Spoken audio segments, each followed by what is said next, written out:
Podcasting worldwide from Vancouver, Canada.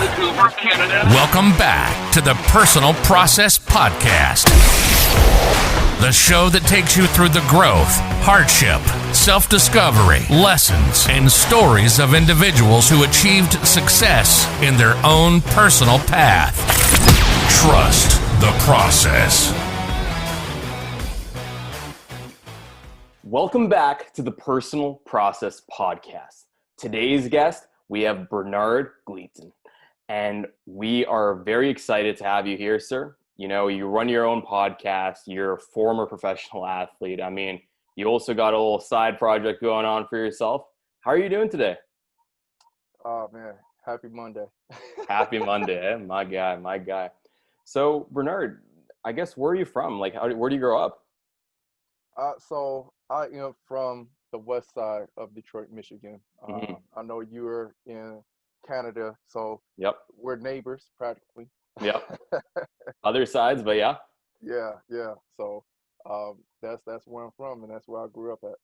Fair enough. And Bernard, just like when you were a kid, like how was school like? How was your experience with that? Did you have any notable takeaways? Well, let me put this out there. Mm-hmm. Let me just put this out there right out in the open. Mm-hmm. I do have an identical twin brother. So, whoa. Yeah, that's something I failed to mention to you before. Yeah. Me having a identical twin brother,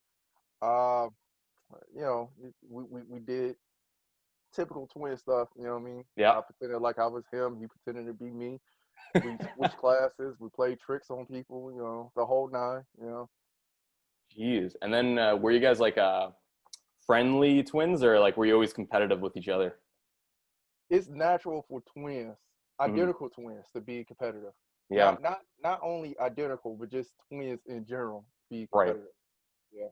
Right. And I guess, do you think that was something that you think is positive, or did you think that was something that just hurt you? I think it was something positive, mainly Yeah. because it was always somebody there who one, pushed me, and two, wanted me to be better than who I am, and vice versa, and things of that nature, you know. So it was always, I could do this better than you. Nah, you can't do this better than me. I could do this better than you, you know. You know, that type of competition. No, fair enough. And Bernard, okay, so past this identical twin business, I think that's really cool. Like what else did you do in school? Like, were you involved in sports? Were you, So in school, I did football. Yep. Ran track. I played little league basketball. Mm-hmm. I would have did a basketball in high school, but football and track, their seasons kind of run into each other, so yeah, I wasn't going to be able to do that. But, yeah, I had a blast, man.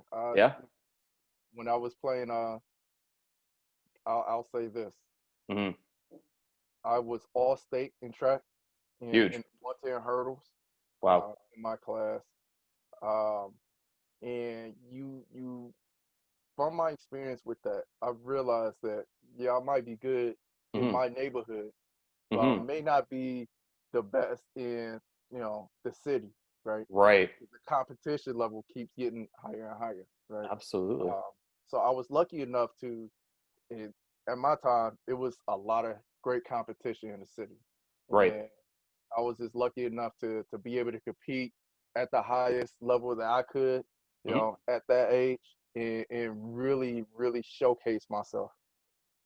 Right on. And Bernard, would you say that like you're just naturally gifted at athletics, or like did you put in the work to get there? Talent could always be taught. I think.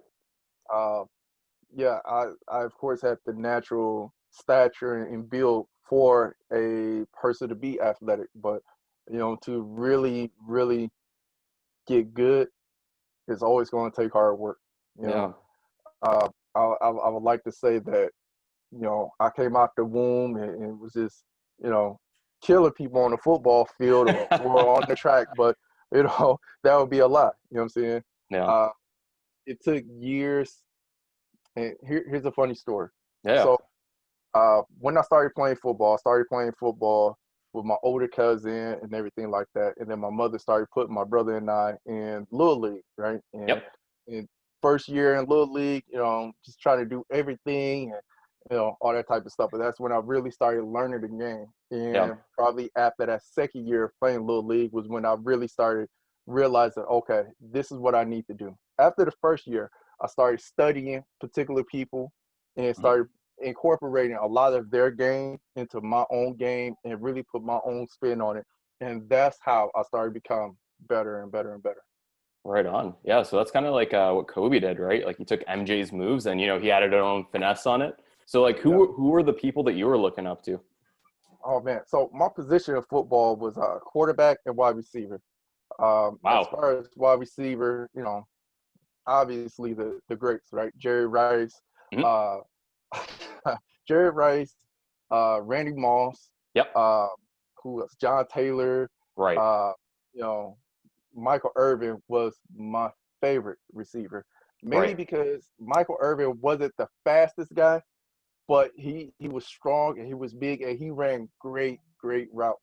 And his attitude towards the game, or just in playing the game, was just something that I mimic a lot of. Michael Irvin had that dogmatic type of attitude. If the ball's up in the air, I'm the only one coming down with it. I don't care who you are. You could be God himself. I'm the one that's coming down with the ball. And that was the attitude that I really started incorporating into my game from Michael Irvin. That's huge. And you mentioned you were a quarterback and a wide receiver. So you weren't doing both at the same time, throwing the ball and then running to it, were you? I tried. You tried, my I tried man. many times. Many times I tried.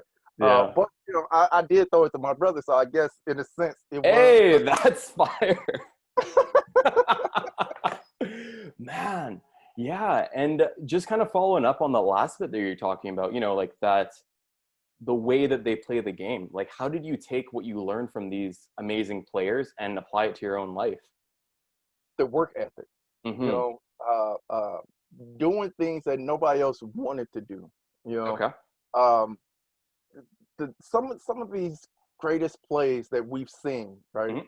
If I could be real geeky when it comes to this. So Yeah. I'm gonna Please. try my best not to get too geeky. So it was Joe Montana and I want to say Dwight Clark. Okay. I believe it was Dwight Clark. There was a play that was dubbed the catch, right? Right. Joe Montana was kind of rolling out. It was in their red zone, and they needed to score.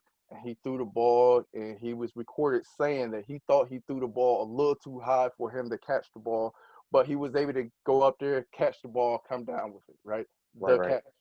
Um, I've always replayed those type of plays in my own head, right? Right. Um, practicing as if it was a game situation, Right.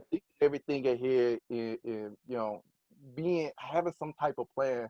Whereas if this don't work, I know this is going to be the fallback plan. That don't work, now I'm going to do this. If all else fail, I'm going to do this. Mm-hmm. The work ethic, not only on the field but off of the field, the training, um, sweetness. And I'm a little bit young to actually see him play, Yep. but watching film of him, how he used to run those heels, how he didn't necessarily hit the weight room, but he was just big and everything like that. Um, Bo Jackson, again, somebody else who I'm a little bit young to watch, Yeah. but seeing film on him, some of the amazing things that he did. But again, not necessarily on the field, because of course, not taking all that away from him, but the things that he did off of the field to Right. train, to prepare himself, to be ready for the game, for those game situations. Those was the things I took away most from watching some of these other great athletes. Mm-hmm. And when you were mentioning you took it away, so like, I guess beyond practice, what other things did you do on the side to get to that next level? Oh man. So, practice, let's just say, practice is supposed to be on Monday through Friday Yep. between, let's say, 12 and 2, Mm-hmm.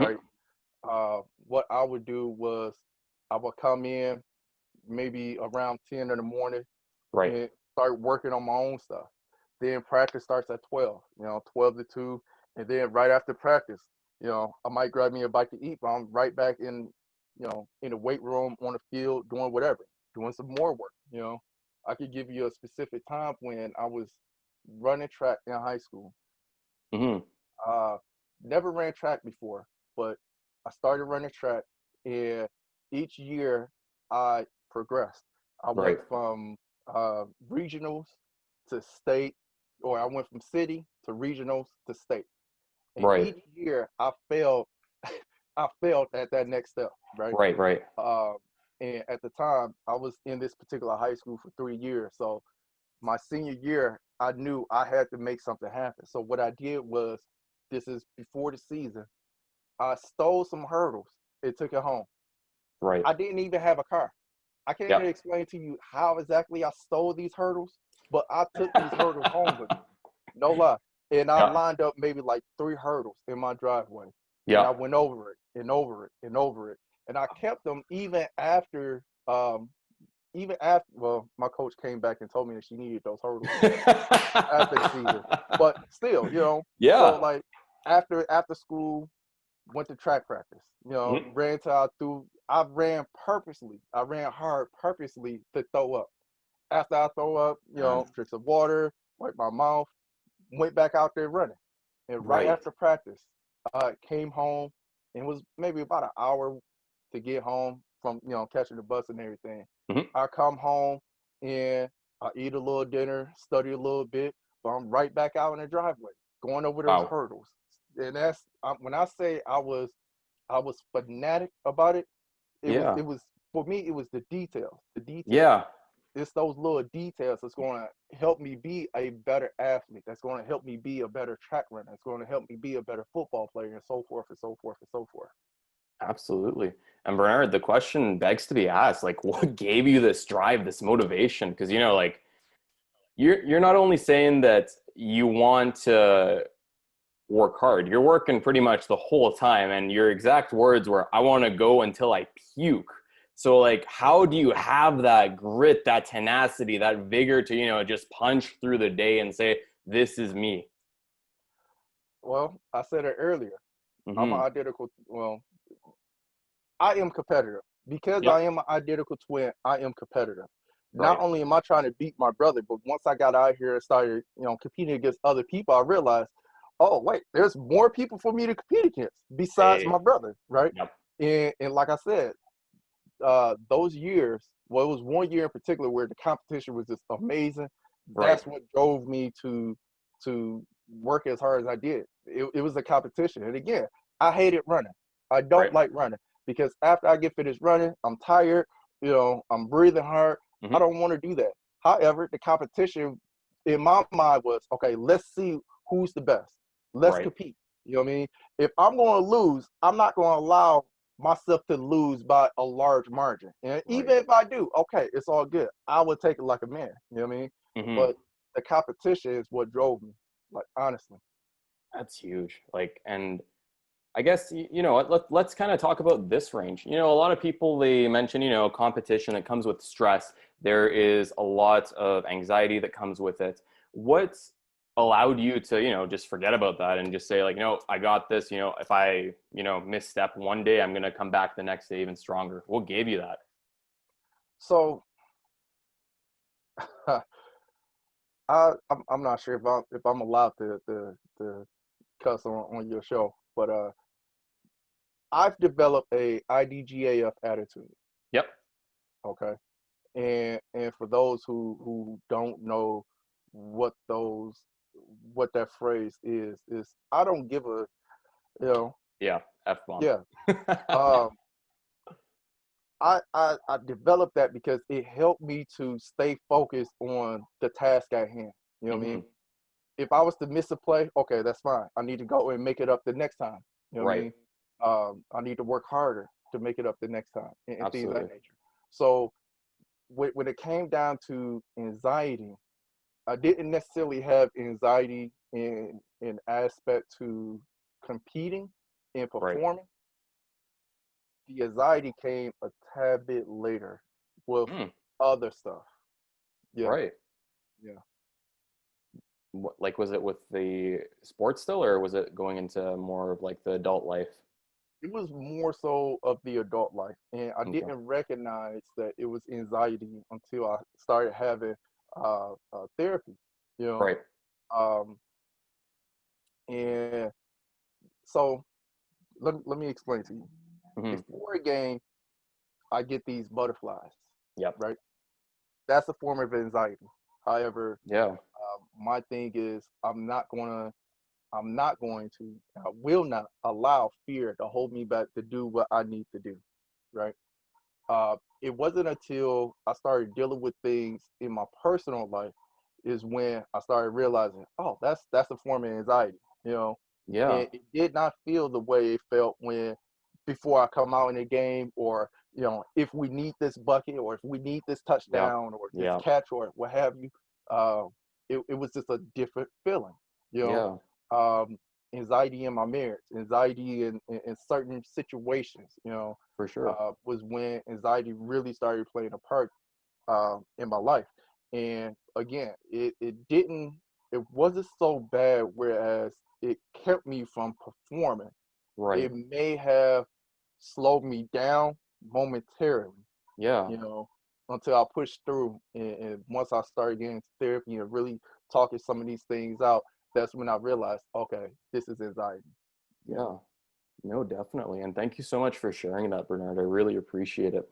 Now, what a lot of people are still mentioning, there's still some stigma about getting help with mental health. And, I think the statistic is really shocking on how many men actually, commit suicide because they just have such a stigma against them for getting help, whether through counseling or even just talking about their issues. What would your message be to the viewers who are, just in, a little bit of a dark place right now, and they don't know how to get out? so I would say that for me to be a black man Hmm. speaking on mental health, Yeah. uh, it's somewhat taboo. Right. Rather, it is taboo in my culture. Right. We're always taught to suck it up and just deal with it, Hmm. and everything like that. Don't cry. You need to be a man, and things of that nature. Uh, that's old falsehood. You know, Right. this is something that we're all dealing with, and we're Right. all dealing with in different ways, and things of that nature. Hmm. It's called the imposter syndrome, Yeah. right? And being an entrepreneur now, I'm dealing a lot more with the imposter syndrome. Is somebody going to like this? Why is Yeah. anybody going to buy this? Why are they going to get this from me? What makes me think that I'm an expert, or whatever else like that? For And sure. it's not until I recognize it and put a name on it, and then talking it out and dealing with it, is when I start to really see some type of progress. You know, Right. so for all of those who may be experiencing that negative self-talk, uh, go get therapy, talk it out. Yeah. You know, don't listen to all of those people who say, you don't need therapy, whatever else like that, because I feel that we all need therapy. Yeah. Some of us may have had to deal with life a little bit harder than other people who may have been, molested at a young Hmm. age, or may have seen death at an early age, and Yeah. just some things that they don't understand. Therapy is there. Therapy is there to help you to understand you. Hmm. You know, and it's not going to work until you do the work. Absolutely. Yeah. And just to kind of just add a little sub note on what you were mentioning, which I agree with 100%. Everyone goes through their own struggles. Everyone has their own challenges. And oftentimes when I'm even talking with my friends, they're like, oh yeah, like, yeah, it was hard, but like other people have it worse. But, at the end of the day, everyone has their own demons. Everyone has their own things. And whether it's greater or lesser in magnitude, for you, that magnitude could just push you off the threshold. Whereas for another person, it may not phase them. And I think just getting help, talking to your friends, I'm hoping we can actually even change this, stigma around this. I don't understand why guys aren't able to talk. I've, Yeah. I'm not sure if I can speak on your experiences, Bernard, but even for me, you know, like talking with some good friends about challenging experiences have brought us together, and you know, they've really helped us both level up. Yeah, Um, yeah. I would say the most important thing is talking to the right people. yeah. You don't want to talk to the wrong people, right? What do you mean by that? Um, so what I mean by that is, you obviously not going to be at a bus stop and Yeah. some do and you just going to unload on them. You know what I'm saying? Hmm. You want to talk with somebody who's going to have good intentions for you. You know what I'm saying? Yeah. Who's actually going to do you some good. Who's not Absolutely. out to harm you or backstab you or Yeah. all that type of stuff. You know what I mean? You just want to talk to the right people, Yeah. and that goes to having the right people around you in Yeah. order to allow you to just be real and say how you feel and things Yeah. of that nature. And even if it comes off wrong, that other person or party needs to understand, okay, yeah, it may have came off a tad bit rough, but this is at the heart of it. This is what's going on. This is what's being said. For sure. And you're mentioning keeping it real. So do you think that people nowadays are kind of more or less fake and they kind of hide their emotions or their intentions in life? Um, Big so this question. reminds me, this is a big question. This reminds me of that Dave Chappelle skit Yeah. when um when a woman calls another woman's phone and she like, who is that? And the woman just hang up, right? Yeah. And she like, nah, I don't like people playing on my phone, right? Yeah. And the whole skit is, when real gets too real or something of that nature, right? Right. I think there needs to be a understanding of when you're being too real and you Mm, being the right amount of real. You know what I'm right. saying? Somebody cut me off in traffic. Oh, did he do it on purpose? Yeah. Or, was there a reason why he did that? Maybe it was the person in front of them. Absolutely. Just taking things into consideration. You know what I mean? Huge. So to hone in on the question that you asked, I think that not enough people take into consideration of everything else. You know what I mean? Absolutely. Huge. Um, Conversation. That's just it. And being open to have the conversation and being open to receive to be on Major the key. receiving end of that conversation. Huge. Huge. Yeah, wow.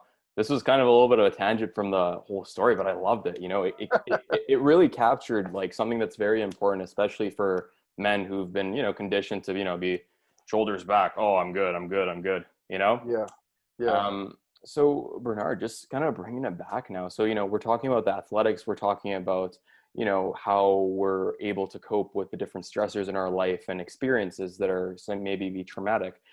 What happened after all this, after we learned this? Because you were mentioning you're a track athlete and you're playing football. What was the yep. next part in your journey?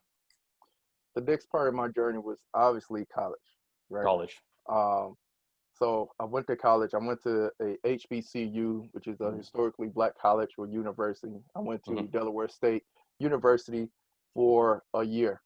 I obviously went with my identical twin brother. And Nice. after that year, my brother decided to stay home and pursue college, here at home, whereas I decided to go back because Mm-hmm. my true intentions was to play football. Right. Um, I went back, stayed for maybe about a month or so. Financial aid didn't kick in. Mm-hmm. And because financial aid didn't kick in, I had to make a decision, Right. either find the money or go home. Right. And well, I'm again just a kid from Detroit. Yeah. I barely made it out here to begin with. You know what I Right. mean? So I made the decision to, like Kanye in a sense, get a U-Haul truck, pack it up, and you know, drove 13 hours back home to Detroit. You know, Wow. yeah. And after that, it was pretty much just job after job after job, and penny paying jobs. And not that I'm above it, but I always had this feeling that there was something more for me. There was something bigger and better for me. This is not where I want to be for the rest of my life. You know, Absolutely. so uh, by now it's about 4 years. I was 4 years removed from high school, working at a pizza joint. Hmm. And I'm talking to a buddy of mine. I'm at a buddy's house and talking to my buddy, telling him I don't like where I'm at in life. This sucks. It has Right. to be more to life than this. Right. And this is about May, March sometime. Yep. And he's flipping through the channels and he come across a football game. Right. As an avid football player and Hmm. fan of football, this is not NFL, right? Yep. Not even training camp. What could it be? Turns out it's the Canadian Football League, the CFL. And I said, that's it. That's what I'm going to do. I Yeah. don't know how I'm going to do it, but that's what I'm going to do. So I found a way. I found out that CFL is sort of like the NFL in the sense that they have their draft, you know, pull people from college Hmm. and all that type of stuff, training camp, all that type of stuff. Yep. So I found out with the CFL, after they hold their draft or what have you, they come down to the States and have open tryouts. And so that's what I did. I went to open tryouts for a particular team in Canada, Yep. um, and did that. Now, crazy story. Yep. Uh, at Thanksgiving dinner is when I told my family, this is what I'm going to do. I think Right. at the time I was working at a barbecue joint. It was Yep. hot. I was sweating, and again, I don't have anything against, hard labor or anything like that. I just knew it wasn't for me. For sure. Um, my family said, you're crazy. You shouldn't be doing that. You got that nice job over there at the barbecue joint. Just stay there and work that. I said, this is stupid. I'm not doing this. I'm Yeah. not. So, against their wishes, I went and did it anyway. I started Right. training uh, and everything. And at the time, I had some buddies of mine who either played pro ball or just got finished playing pro ball.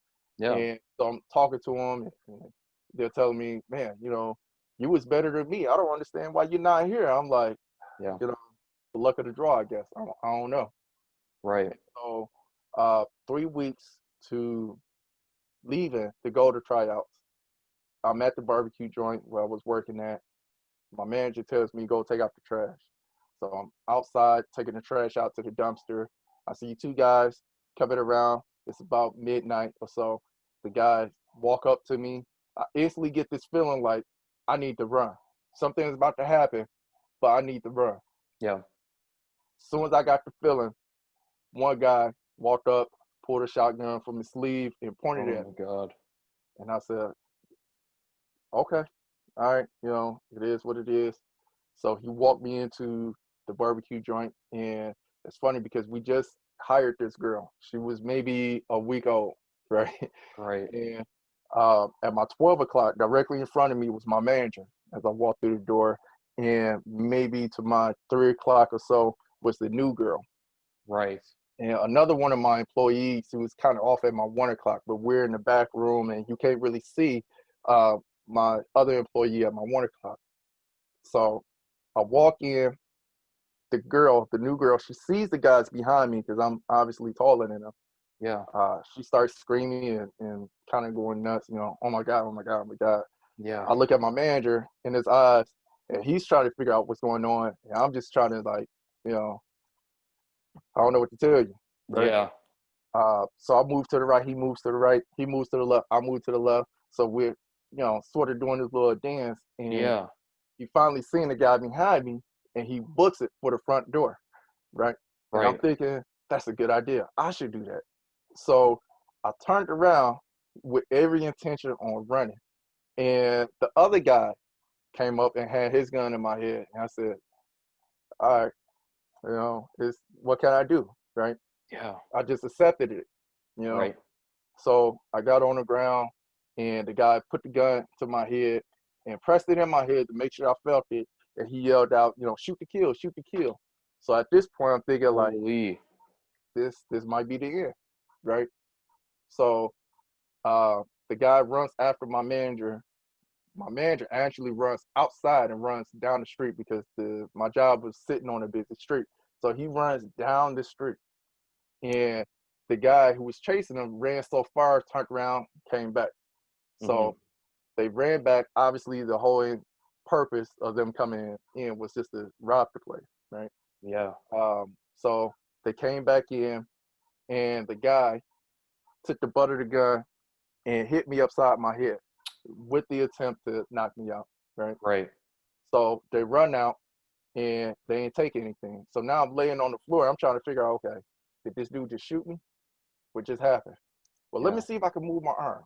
Okay, I can move my arm. Let me see if I can move my hand. All right, I can move my hand. Yeah. So I get up, look around, dust myself off. Okay, everything's still here. Okay, what's the first thing I need to do? I need to go lock the door. So I locked the back door, came back, and I seen my manager running back across the front window. So I went to the front door to let him in, called the police, all that type of stuff. So that happened, right? Yeah. Now, of course, when the dude hit me upside my head, I'm thinking like, well, I don't know if he shot me or not. But afterwards, I was thinking like, I took a lot harder hits than this in football. That was, that was, you know what I mean? Yeah. So that was 3 weeks before I went to go try out. Wow. The next week, my cousin passed away. Right? So after I got robbed, I was thinking, I don't know if I'm going to go to try out. And tryouts is in Texas. I don't know if I'm going to go try out. The second week, my cousin died. I'm like, you know what? Things is getting kind of heavy. Maybe I should go. The Yeah. week of me leaving to go to Texas, I'm at a store, Yep. and I'm picking up a couple of things for my grandparents, and the store gets robbed. I don't know what this guy said, but I knew he meant business, right? Because Right. I'm in one of the aisles, and I just see people running out the corner of my eye. So I turn my head, and I see the people running. I'm trying to figure out, what's going on here. Mm-hmm. And I hear the voice. I don't recall what he said, but I heard the voice, and I said, God, dog, this again, man. Man. So I put it in my pocket, ran out the door, and called the police and all that type of stuff. So now I'm thinking like, you know what? At this point, I should just leave. I mean, I got robbed twice. My cousin died. At this point, if I stay here any longer, I might not be here. Right.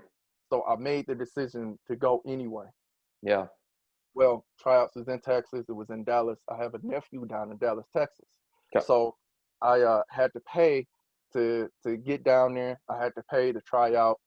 I don't know the Dallas area all that well. So, of course, I brought along my brother, my older brother. I had to pay his way so we could get down there and everything, right? So the day that I was to leave to go to Texas, I'm at the family hour. My family is pleading, and they're forbidding me to go. And I'm like, all right. They wouldn't let me out the door until I told them, yeah, okay, I won't go. Yeah. So I said, okay, I won't go. And because I showed up with my bags packed and everything. Right. So while they were saying prayer, or while we were saying prayer, I had my head down, closed my eyes, looked up, realized nobody's looking. I'm out of here. So I grabbed my bags, jumped right in the car, and went straight to the airport. Wow. So of course, I got a lot of calls and people upset, but in my mind, it was more so me doing this for me. I needed this for me.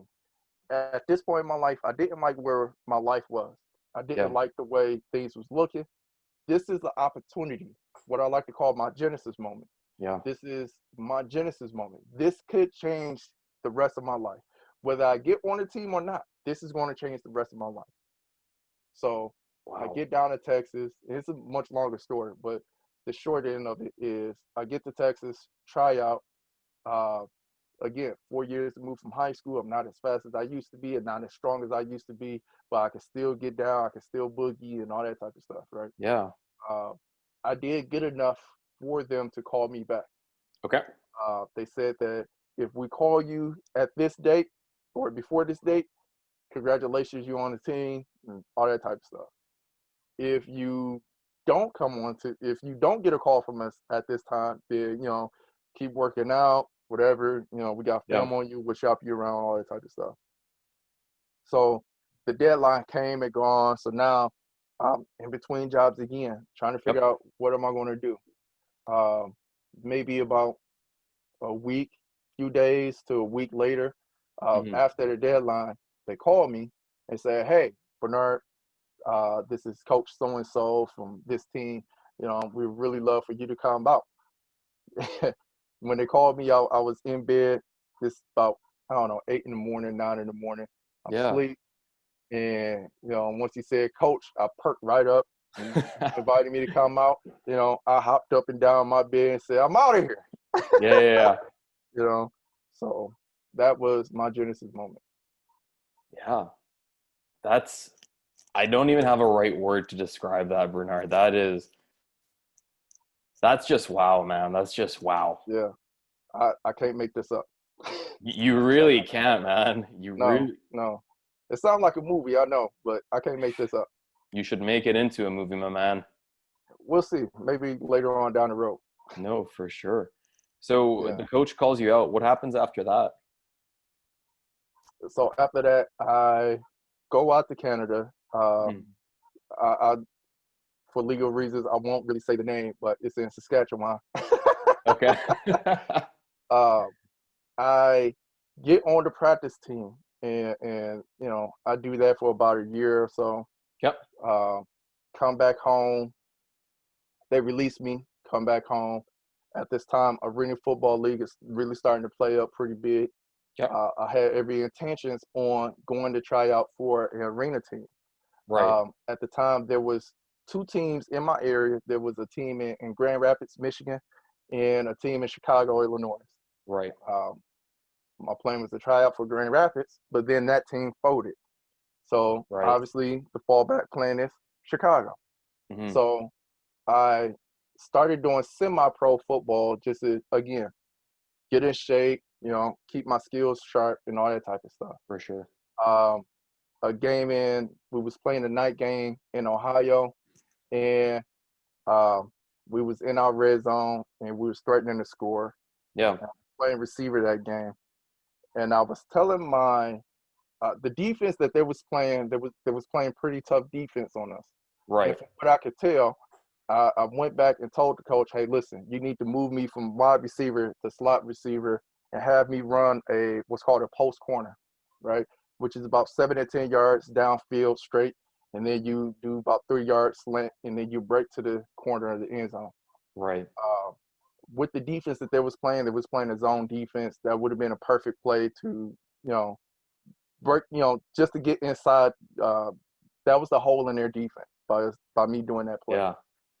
So I did that play, ran downfield. I made my move to do a post, Yep. made my move to go, into the corner, and half my body went one way, the other half went the other way, and I fell down. The ball fell right in front of me. I did not catch the ball, which kind of sucked. Yeah. Because after I felt that pain, I didn't think about catching the ball. Yeah. So I literally got injured in the end zone, and uh, that was somewhat the end of my pro career. You Right. know, came home when it got checked out, tore my ACL. For those of you who don't know what an ACL is, the ACL is the bone that connects my top leg and my bottom leg. It keeps the stability for me to to make lateral movements and things of that nature. So uh, having a torn ACL is much like walking a tightrope with no net, because each step Right. I don't know if my leg is going to give, if it's going to be strong enough to To do what make it's the supposed to movement. do. Yeah. So that was pretty tough. So now I'm right back at home trying to figure out what I'm going to do with the rest of my life. Yeah. Still working some of these paying jobs. Uh, and one of the job I was at that point in time was closing. I was working at this department store that was closing the department store, and they was going to close it for good. Right. So I needed to figure out what's the next plan. Yeah. So on my way home, came across a career newspaper stand, picked up one of those newspapers and just started skimming through it. Right. Uh, from my position of football, it allowed me to be very analytical. Right. Analytical of the defense, analytical of what I'm supposed to be doing, analytical of what everybody's supposed to be doing, right? For sure. Like I mentioned, the details. So I came across something in IT, learning IT. So, okay, this is cool. You know, I'm okay with the computers, you know, but Mhm. what I loved about it was me taking my analytical skills from the football field and put it into this field. Right. So that's what I did. So I went to school for IT, got out, got a pretty good job after that. Didn't have to worry about these penny paying jobs, Yeah. right? And that started me on my path to starting my own IT company. Right. Yes, yeah, that was a lot I said right there. No, that, dude, just keep talking. All you're spewing out is gold. I'm serious. Okay, Yeah. well, I started a company called Netwear Technical Solutions. Yep. I was working at this major cable company that, for legal purposes, I won't put out there. Sure. Uh, but I started working for this major cable company, and I met another guy there who was actually my co-founder. Me and him Right. got together, and we started Netwear Technical Solutions. And um, from working at this major cable company, I made them pay for my knee surgery. I made them pay for my degree, for my Yeah. associate's degree, and that had me off and running. Right. So the purpose of this IT company, this tech company, was to be pretty much just like the IT group, the IT department, right? Right. Um, Typically, what would happen is something would break, they would call the IT department, right? Yeah. The model that we was using was for us to be more proactive. Right. And before, where it was reactive, we're being more proactive. You're paying us to make sure that things don't break, right? Very. And if you don't call us, it's a great month. Yep. Everything's going smooth. If we don't call you or you don't call us, everything is going smooth, right? For sure. So that's when we started Netwear Technical Solutions. My founder went off and started dibbling and dabbling in other entrepreneurial ventures. Yeah. Still one of my great buddies today. That dude is like my brother. We often throw work at each other and we bounce ideas off of each other. So that was a great friendship that blossomed from that. So so from that, Yeah. it, one day I was thinking, how can I get more clients coming into my tech company? Right. And that's when I birthed the Genesis Project podcast, Yeah. a entrepreneurship podcast. The Genesis Project podcast, business principles for beginners from the School of Hard Knocks. Because from everything I just told you, that pretty much is my resume for the School of Hard Knocks. So Yeah. I wanted to put it out there and try to invite my would-be clients onto the show. And while I have them on the show, I might be, trying to spit a little sales pitch to them and things of that nature, right? Um, Right. but I got into the whole podcasting thing more and more. And I'm like, you know what? Maybe I should just focus on this podcasting thing more so than the tech company. Yeah. So unfortunately, I sort of let that falter, Right. and I built me a media company. Right. My media company is called All To It Media Company, Right. and within that media company, I house my podcast. I house Right. some other products that I'm offering. I still do tech work, but I do the tech work, specific tech work, underneath my multimedia company now. That's huge. Yes. And like Bernard, you honestly leave me at a loss for words, my man. The experience that you've gone through, like some people, they're like, oh, I got a bad test grade, my week's ruined. My man, like, just going through your story, like, I can't imagine how you felt when, you're going through all these experiences, your family's telling you to stay home, and you have to, like, have the, confidence to just go out on your own, go into a new city, like, and then all of it, the ACL tearing, and you keep pushing through. Like, that's so commendable. I appreciate that. No, 100%, man. And now you started a podcast company, you know, you have your media company, and then you also have another side project. So before we go into kind of, you know, not the side project, sorry, your other business that you're starting, before we get into that one, for individuals who are kind of considering podcasting or haven't gone into it, what would you say to them? I would say this is something that you should not take lightly. Mm-hmm. There's, with everything, there's work, you know. Podcasts will weed out those who are serious, Right. you know, in the sense that if you get beyond your first season, you know, you're actually doing pretty good. For sure. People tend not to get beyond their first season, you know, Yeah.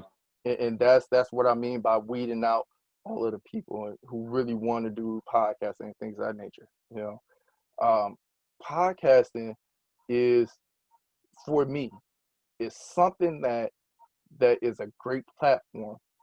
You know, I've listened to podcasts for over 10 years, and I have my favorite podcasters, you know, John Lee Dumas, Mike Dillard, you know, Pat Flynn, you know, and Huge. just to name a few, you know, and everything that they're spitting is just literally just gold, right? Yeah. Because they've experienced a lot of the stuff, you know. Yeah. They have a unique insight on certain things, you know what I mean?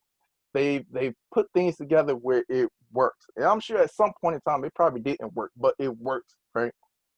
For Absolutely. me, podcasting allows me a platform to, one, I'm a huge lover of creativity, Right. right?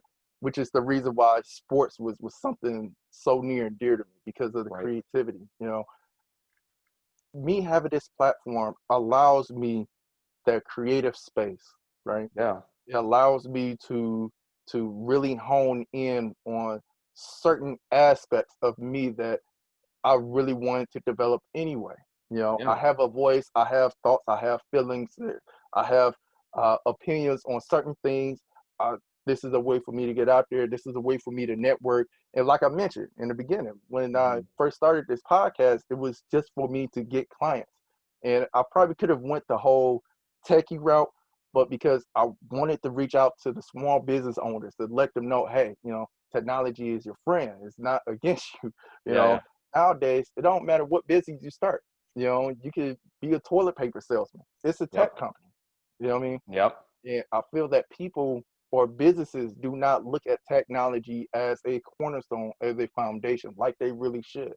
If you do everything correctly, and again, from my years of experience, using technology as a foundation helps you move forward. There's a lot more successful people or successful businesses that uses technology, but you know, those who don't use technology, who don't want to put technology first, tend to be those businesses that doesn't do too well.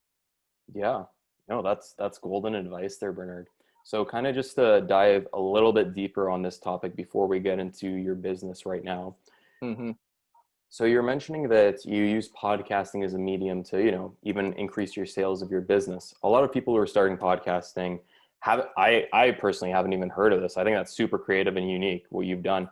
How would you advise other people to do this? Let's say if they're in a certain field, maybe, I don't know, sales. Okay. Now we're about to get into the meat of things. So this is something that I've done, and this was actually a piece of advice that was given by Pat Flynn, which Okay. is starting your email list, right? Yep. After my first season, I Okay. started reaching out to people, my own network, let them know, hey, I got a podcast. You know, would you like to listen to it? Let me get your email address, and I'll, you know, make sure I send you my podcast and all that type of stuff, the episodes and all that type of stuff. Yeah. From me doing that and listening to them, that's when some of the ideas of these products started coming along. Okay. Mm-hmm. I have so for example, in the midst of me building my email list, a couple of people asked me, hey, how do you start a business? Mm-hmm. Now, ironically, my first business I started maybe 10, 15 years ago, right? Right. I did what everybody did. Yep. I went to my friends and family, asked them, how do I start a business? And they Yep. gave me some really great tips, but let's be honest here. 90% of my friends and family never started a business before. And the 10% that did don't remember what they did to start, Yep. right? So, and again, this is no shade to them. Yep. They still gave me great advice, but if I want advice on baking, I'm gonna go to a baker. If I want Yep. advice on jewelry, I'm gonna go to a jeweler, right? Yep. So again, the school of the hard knocks. I had to learn all this stuff on my own. I Mm-hmm. bumped my head, bruised it, Yeah. did all of that, right? But I learned how to start a business. I learned how to run a business. From me, so from that, when people started asking me, well, how do you start a business? By me having a entrepreneurship podcast, a business podcast, talking about entrepreneurship and business and things of that nature, they want to know, well, how do you start a business? And I told them, the first couple of people I told them, like, somewhat me being ignorant to thinking that everybody knows how to do this. I told them, do this, do this, do this. Bam, there you go. They're like, oh, okay, cool. But maybe after like the third, fourth, fifth person started asking me the same question, Yeah. that's when the light bulb went off. I said, interesting. They want to learn how to do this. Yeah. Okay. And that's what took me back down that road 10, 15 years earlier when I started my first business. How did I go about doing this? Man, I Googled everything. YouTube Mm-hmm. wasn't as big, but Googled everything. I Yep. Bing searched it, Yahoo searched it. I did all of Yeah. that stuff. You know what I'm saying? So what I ended up doing was I took after I put myself back in that type of place, I took everything that I did because something I did was took notes on everything that I did. I took Right. those notes and I compiled it into a course on how to start a business. And that's what I started packaging and started putting it out to people. Because in my mind, it makes complete sense. It Yeah. I have a business podcast. People may want to start a business. Yeah. Well, how are they going to start a business listening to a podcast if I'm not speaking on how to start a business, right? Yeah. And that's what I started doing.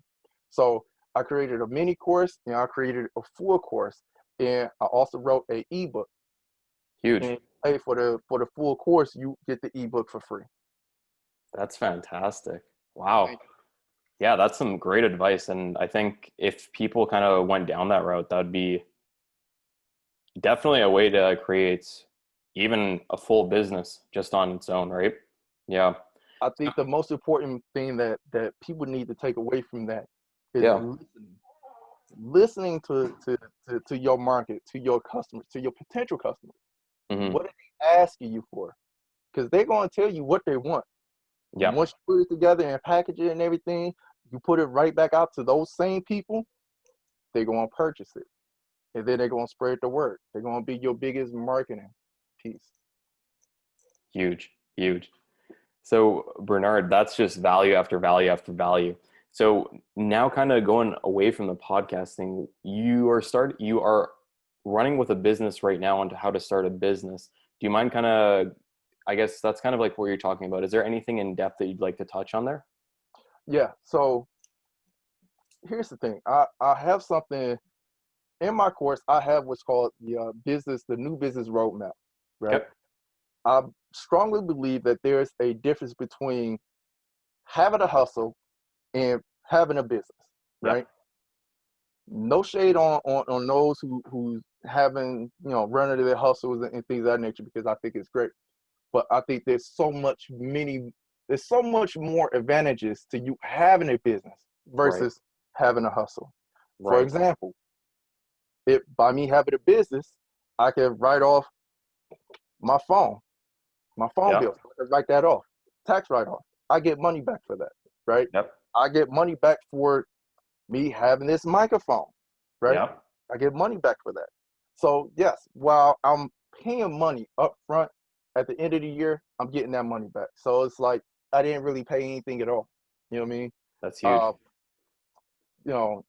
I could write everything off in a business. I could build business credit.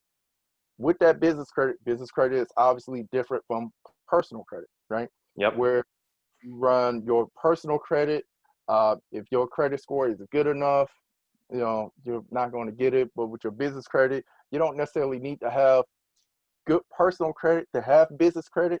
They want you to buy, you know what I'm saying? As long as and of course, all of this takes, you have to be very disciplined with money, first of all. Absolutely.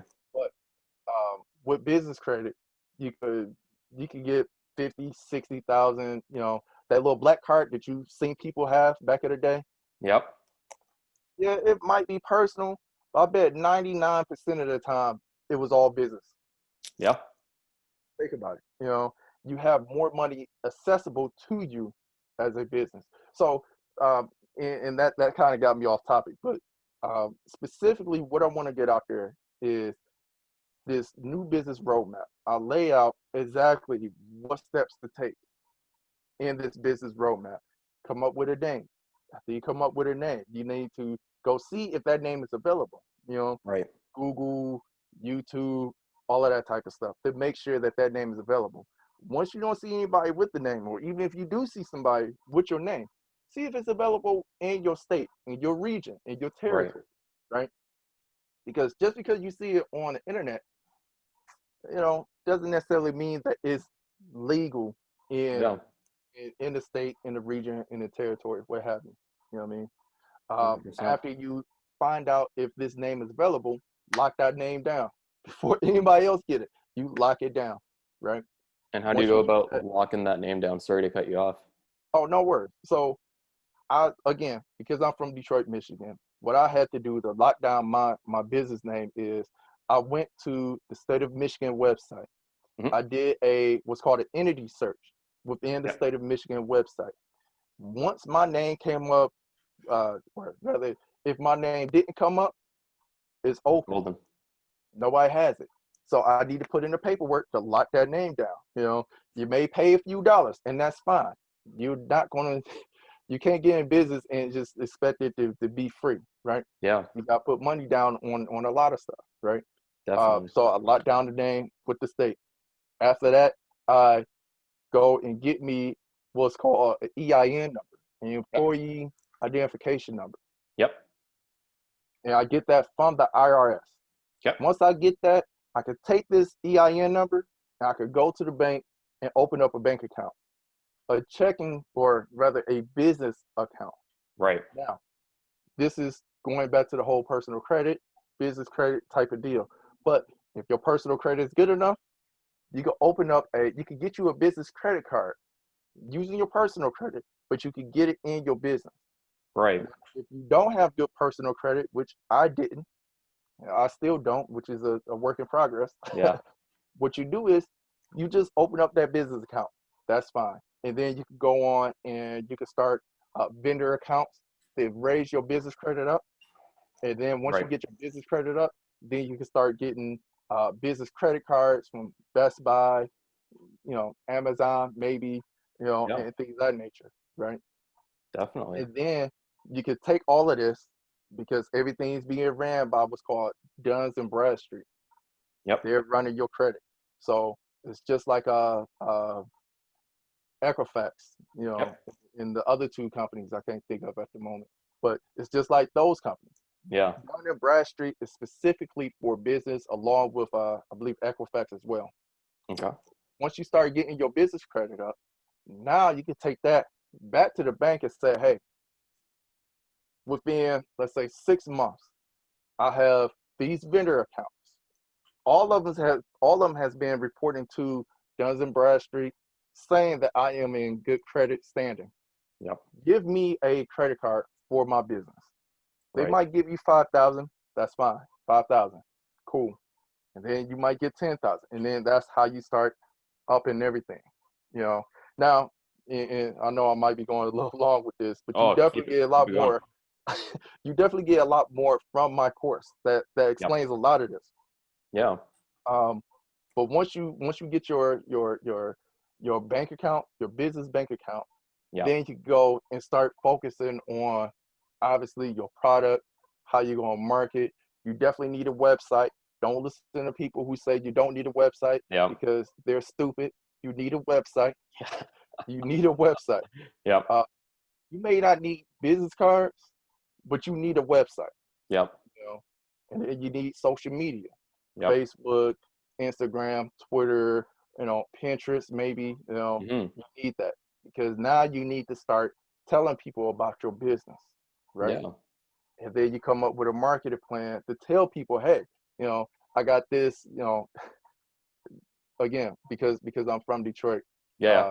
We typically have people on street corners, selling Jordans or whatever. Yo, I got those new 12s, 250. I got those new 12s, 250, 250. Same thing. You're gonna be out there on them corners saying, yo, I got this new widget, 150, 150. What does this widget do? Oh man, this widget will wash your car. This widget will wash the windows of your house. You know what I mean? It will cook you dinner. Whatever you want this widget to do, it's going to do it for you. 150, 150. You know what I mean? And that's pretty much the whole synopsis of it. I'll give you guys a deal. 25% off of my full course. Again, you get the ebook for free. You get what's called the new business roadmap. You get some video explanations on how to actually fill out this paperwork, because that's where they're going to get you. They're going to get you in the paperwork. But I have videos that goes through how to actually do this paperwork in detail, specific details. You'll also get a resource list that will help you to either start your business or to either take your business to the next level. And on this resource list, if you need logos, you could, I got something on there that will help you with your logos. If you need somebody to come up with, for example, write an ebook, I got somebody to help you do that. Banking or finances, human resources, I got everything you need that will help you with your business. And like I said, just for your listeners, I will give you guys 25% off if you go to the site that I just gave you. That's huge. Thank you so much, Bernard. And yeah, so Bernard's got the keys. You just ask for which one you want and he'll throw it out your way. So Bernard, I guess we're going to probably wrap up the show quite quickly right now. Before we go into the segment where you can give up your social media handles and your website and all that, what would you think would be one message that you'd like our viewers to know? I want you guys to get over this fear. Fear is not necessarily real. It's something that we make up in our minds, but fear is there. I'll give you this quick story. My twin brother served in the Air Force, and he had the unique pleasure of being around foreign dignitaries, 4-star, 5-star generals. He did events with the president, vice president, all that type of stuff. And I want to give him a shout out just for him and his service or whatever. For sure. But he did some training with some spec op guys. SEALs, Navy SEALs, Army Rangers, things of that nature. The main question he asked them was the main question I've been asking myself for years now. He asked them, what do they do with their fear? When they go into these buildings or go into these missions and people are shooting at them and you have bullets whizzing past your heads, what keeps you moving forward? What is it in you that keeps you doing this? And he told me that a lot of them had the same answer: training. It's not that they're not afraid. They're afraid. Who wants to get shot? Who wants to die? None of us, right? But they still do it anyway, even with that fear. But what they do is they train. They train. And just like I mentioned to you earlier, I trained till I threw up running track. And then, I wiped my mouth, drank some water, and I got back at it. After practice, I'm in my driveway practicing again. And that was the only way that I was able to take state, to win state, and to have a record, in the state for my event. They trained themselves. That's how they dealt with fear. So With that being said, I want you guys to know that this whole fear thing, all you got to do is train yourself and train yourself and train yourself. The fear is not going to go away, but with you training yourself, you'll be able to deal with the fear, to still complete that mission, to still complete that objective, to still get whatever you want out of life, just to deal with fear. Right. No, that's huge. Thank you so much, Bernard. That's an amazing tip. And, a lot of times we do have fear in our life. But like you mentioned, just by training, we can really go past that and, realize that it's okay, Yeah. It's okay. And we got this. So, Bernard, what are your social media links so, the people can get around to you, and we'll throw it down in the description below as well. Yes, you could find me on Instagram, at Facebook, at Genesis Project Podcast. You can find me on Twitter at Podcast Genesis. Yeah. And just for those of you who can't spell Genesis, it's GENESIS.